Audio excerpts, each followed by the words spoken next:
네, 안녕하십니까. 2편입니다. 섭리 독립에 관한 이야기. 섭리 독립에 관해서 섭리사의 독립에 대해서 이야기하는 시간, 두 번째 시간입니다. 지난 시간에 근본주의와 자유주의, 보수와 진보, 우리나라와 또 미국과 또 독일의 상황에 대해서 어느 정도 대충 제가 아는 대로 얘기를 했었고요. 말이 꼬이네요. 섭리 독립에 대해서 이야기하려면, 네. 먼저 교리에 대한 것들을 이야기해야 됩니다. 제가 얘기하고 싶은 것들이 뭐 여러 가지가 있겠지만, 오늘이 시간, 섭리 독립에 대해서 유튜브 비디오를 찍는 이때는 교리에 대한 것에 먼저 초점을 맞췄습니다. 교리.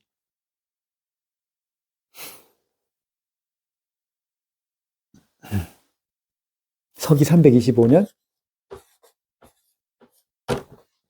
뭐가 있었냐면, 니케아 공의회라고 있었습니다. 장소 이름이에요, 니케아. 얼마 전에 비디오를 보니까 사람들이 니케아라는 곳을 찾으려고 엄청 여태까지 노력을 했는데 못 찾고 있었대요. 근데 찾았는데 찾고 보니까 거기가 벌써 물에 이렇게 잠겨버려서 그 도시가, 니케아라는 도시가 아주 고대 도시이기 때문에 서기 325년이니까 아주 몇천 년 됐잖아요. 몇천 년 전이니까 그 도시가 잠겨 있었는데 가뭄으로 물이 빠지면서 그 도시를 발견했다 뭐 이런 게 있거든요. 그, 그, 그 얘기를 들으려는 것이 아니라 그 사람들이 얘기한 게 그 발견한 유적지, 도시 유적지, 니케아라는 유적지, 니케아 공의회로 유명한 그 도시의 유적지 바로 밑에는 어떤 층이 있었냐면 그 엄청난 무덤이 있었대요. 기독교를 박해하는 세력에 서 박해를 받다 죽어간 순교자들의 무덤들, 그 무덤들, 뼈다귀 이런 것들이 잔뜩 묻혀있는 그 무덤이 있는 그 자리 위에 니케아라는 니케아 공의회가 열리는 그 성당 장소가 마련됐다. 밑에는 핍박받고 죽은 순교자들의 무덤, 그 무덤 위에 승리의 그 교회가, 기독교의 상징이 거기에 세워져서 거기서 이런 공의를 하게 되고 이런 것들에 대해서 이야기를 했습니다. 그러면서 그런 핍박과 어려움의 시간이 없으면 그 위에 승리의 시간도 없다. 그것을 바탕으로 일어난 거다라는 얘기를 느꼈습니다. 깨닫고 생각을 했죠. 그래서 우리의 가야 할 길도, 섭리의 길도, 물론 우리 대신에 선생님께서 조건 세워주고 계시지만, 그래도 우리도 따라가면서 그런 핍박과 어려움이라는 것을 딛고 일어나지 않으면 승리의 성전을 지을 수가 없겠구나라는 생각을 하긴 했습니다. 어쨌든 니케아 이게 언제냐면 예수님이 오시고 325년 만에 일어난 325년 만에 일어난 회의예요. 이동안 기독교인들은 로마의 핍박이었죠. 핍박 기간에 뭘 했을까요? 유대인들이 다 흩어져 살면서 그 로마로 흡수돼서 그 안에 살면서 기독교인들은 카타콤에 살았잖아요. 카타콤은 지하 무덤.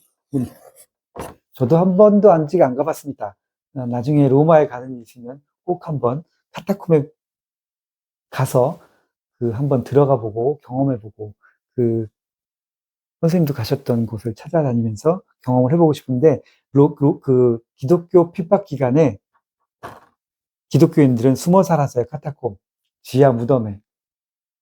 이게 또 얘기하면 길지만 로마의 모든 건축물들이 벽돌이잖아요. 그 벽돌이 어디서 나왔냐면 이 진흙으로 나왔답니다. 이 진흙이 슥슥 모으면 잘라지는데 공기 중에 놔두면 딱딱하게 굳는 단단한 그런 벽돌로 만들 수 있는 그런 흙이래요. 그래서 이걸 팔 수 있었답니다. 그래서 기독교인들이 대부분 그걸 팔고 그걸 캐내서 팔고 먹고 살면서 기독교인들은 또 핍박받으면서 숨어 살았죠. 같이 공동생활한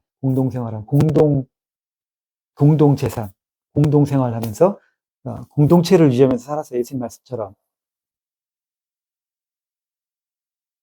여러 명의 기독교인들이 항상 이 카타콤에 숨어 살았다는 거예요. 나중에 발각되면 잡혀서 죽으니까. 아까 말씀드린 것처럼 십자가에 매달려 죽고 짐승한테 먹으로 독재에서 죽고, 이렇게 죽이고 저렇게 죽이니까 안 죽으려고 숨어 살았다는 거예요. 그리고 몰래 몰래 살았고, 그렇게 뭐 3, 400년을 같이 살았습니다. 핍박을 받으면서. 음, 기독교가 아닌 사람들 입장에서 보면 하나님 믿고 예수 믿고 이런 건 안 보이잖아. 기독교인에 대한 인식이 어떨까요? 기독교인들은 땅 속에 살아. 자기들끼리 숨어 살아. 어디 있는지도 몰라. 깊이 숨어 살면서 어떻게 남자, 여자, 가족 뭐다 같이 공동체로 같이 살아. 밤에 거기 들어가면 사람들이 나오질 않고 낮에 남자, 여자 우르르 나와. 땀 삐질삐질 흘리면서 여기가 따뜻하대요. 딴 데보다 따뜻하고. 어떻게 생각했을까요? 기독교인들은. 기독교인들은 그러니까 이상한 신을 믿는, 자기들은 신이 되게 많은데 딱 하나밖에 없다고 믿으면서 또 그걸 믿으면 여기 숨어 살아야 되고, 남녀가 같이 땅속으로 들어갔다가 낮에 기어 나오고, 뭐 같이 살고, 이런 생각을 하고, 이런 사람들이 기독교인인 거예요. 그냥 겉으로만 보면. 그러니까 자기들이 성적으로 문란하니까 이 사람들 땅속에서 뭐 할까? 성적으로 문란한 거야. 막 그렇게 사니까 자기들끼리. 이 사람들이 어떻게 사는지도 모르고, 그러니까 굉장히 성적으로 문란하고, 피를 마신데 또 주일마다 피도 마시고, 사람 인육도 먹고, 그러니까 기독교인이라는 건 그 당시 생각할 때 잘 모르니까, 성적으로 굉장히 문란하고, 맨날 밤새도록 집단 관계를 하는 사람들이고, 일주일에 한 번씩 예배 같은 걸 드린다고 하면서, 사람 피도 마시고, 사람 살도 뜯어먹고, 제사 드리고, 뭐 이런 식으로 생각하는 거야. 이런 집단인 거야. 그러니까 굉장히 이상한 집단이고, 나쁜 사람들이죠. 그렇게 생각했대요. 했다고 제가 들었고 배웠어요. 왜냐하면 로마 때 처음에 핍박을 할 때는. 왜냐면 모르니까 이제 그게 점점점 커지고, 그럼에도 불구하고 점점점 커지고, 그 실력 있고 사람이 많아지고, 큰 사람들도 많아지고, 부자도 들어오고 막 이러면서 인식들이 바뀌면서 결국 로마가 콘스탄너스 황제가 공인을 하게 되죠. 공인을 했다는 얘기는 정식 종교로 인정했다는 얘기예요. 사람들이 살짝 헷갈리는 게, 그럼 콘스탄티누스 황제도 예수를 믿었던 것이 아닌가. 예수 믿은 신자로 결국은 예수를 받아들이고 예수를 믿고 기독교의 신자가 됐다. 그래서 이렇게 했다라고 생각하지만 그거는 아닌 걸로, 스스로가 신자가 된 건 아니라고 해요. 이 사람이 이걸 공인하게 된 건 기독교가 너무 많아지니까 이걸 자기 스스로가 이제 통치의 도구로서 쓰려고 한 거예요. 예를 들면 고려가 망하고 조선이 개국을 했는데, 이제 조선에서는 뭘 최고로 치냐면 유교를 숭상하잖아요. 불교를 억압하고, 숭유 불 뭐죠? 학교 때 배웠는데, 유교를 숭상하고 불교를 억압하고, 음? 그런 정책을 쓴 거예요. 왜냐하면 전에 있던 것을 이제 계속하면 그 고려의 그림자가 남아있으니까 그걸 없애기 위해서 불교를 억압하고 유교를 국교처럼 받아들이고 이렇게 융성하게 지원을 하면서 유교가 그 조선의 이념을 만드는 것처럼, 이 사람은 자기 이전의 것들을 잘라버리고 자기 이후에 새로운 자기만의 나와바리 이거 아닌데, 3교구가 나오면 안 되는데, 자기만의 죄송합니다. 자기만의 그 왕국을 더 철저하게 잘 다스리기 위해서 기독교를 지도 이념으로, 헤게모니로, 지도 이념으로 삼기 위해서 이들을 공인한 거예요. 기독교를. 종교로서, 로마의 종교로서. 자기는 기독교인이 된 게 아니야. 뭐 어떤 전승에 의하면 나중에 기독교인이 돼서 죽었다는 것도 있는데 잘 모르겠어요. 얼마 전에 뉴스에 보니까 지금 교황이 바티칸 도서관에 있는 비밀 문서를 풀었다고 그러죠. 풀어서 공개를 했는데 그 중에 나온 게 이제 이 로마 황제나 지도자들이 기독교인이 된 게 아니다라는 공식 문서, 기독교인이 된 게 아니고, 이 기독교인들이 공인을 받고 나서도 기독교적인 뭔가를 하기 위해서 많은 뇌물이 아니고 뭐죠? 뇌물 비슷한 거, 많은 것을 공납했다는 거예요. 많은 것을 주고, 이렇게 그 협의를 본 거야, 협의를. 이렇게, 내가 이렇게 해줄 테니까 제발 이것 좀 풀어줘. 내가 이거 이렇게 해줄 테니까, 교회에서 이렇게 해줄 테니까 이것 좀 이렇게 해줘라고 하면서 많이 이렇게 그 금전이 오고 가면서 서로 협의하면서 풀어졌던 그런 과정들이 그 바티칸의 공문서에 남아있다고 하죠. 그런 건 뉴스나 이런 거 직접 찾아보시면 되고, 어쨌든 간에 이 얘기를 왜 하냐면, 황제가 하나님을 믿은 게 아니에요. 그냥 자기 정치적으로 이용하려고 했어. 그리고 여기 니케아 공의회라는 게 굉장히 중요해요. 왜냐하면 이 니케아에서 뭘 정했냐면, 그, 우리 기독교의 기본 교리 있죠? 사도신경, 그리고 삼위일체론, 예수님의 신성, 이런 것들, 예수님이 신이냐, 사람이냐, 예수님 안에 신성만 있느냐, 인성만 있느냐, 신성과 인성이 같이 있느냐, 이게 어떻게 공존하느냐, 뭐 이런 것들부터, 이런 것들에 대한 토론을 하기 위해서 모인 게 니케아 공의회예요.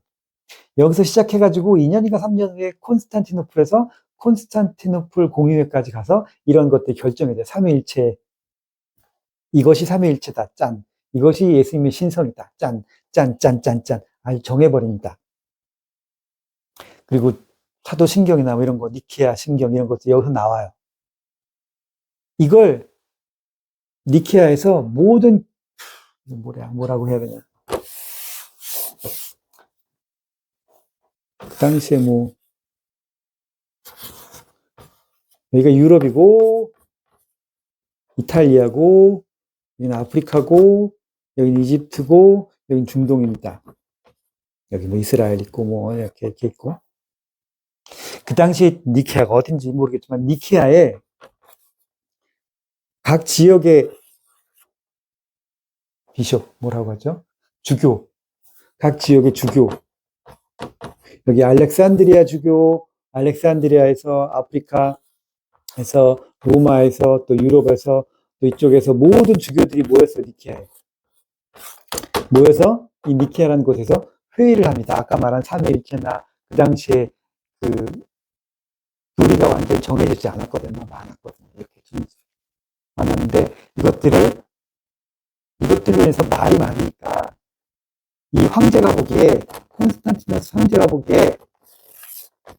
황제가 보기에 이게 나라가 시끄러운 거야. 너무 복잡하고 너무 시끄럽고 말이 많고 자꾸 교리적으로 다툼을 하니까 이렇게 믿는 사람, 저렇게 믿는 사람, 똑같이 하나님 믿고 똑같이 예수 믿는 이렇게 믿는 사람, 저렇게 믿는 사람들이 막 다툼이 심하니까 누가?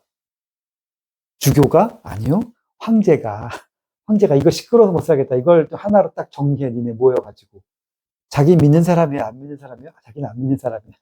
하나님 안 믿어. 근데 자기가 그 기독교로 통치 이념을 만들고 삼고 싶은데 얘는 기독교 애들이 이 지역마다 너무 조금씩 좀 다른 거야, 생각이. 예수님에 대해서, 삼위일체에 대해서, 하나님에 대해서 조금씩 달라. 그러니까 이걸 니네 모여서 결정을 봐라. 누가?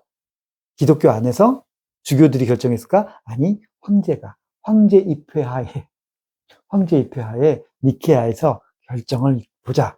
딱.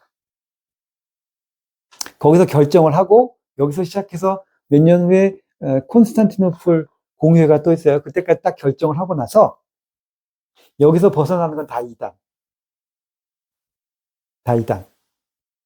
그렇게 돼서 그때부터 여기서부터 정해진 대로 안 하고 다르게 믿는 사람들은 이단이라고 했어요. 그래서 핍박을 하기 시작했어요. 교회가 그를 핍박하기 시작했습니다. 너는 우리처럼 안 믿어. 잘랐어. 자르고 이를 핍박해. 이 사람은 또 그걸 서명을 하고, 그래?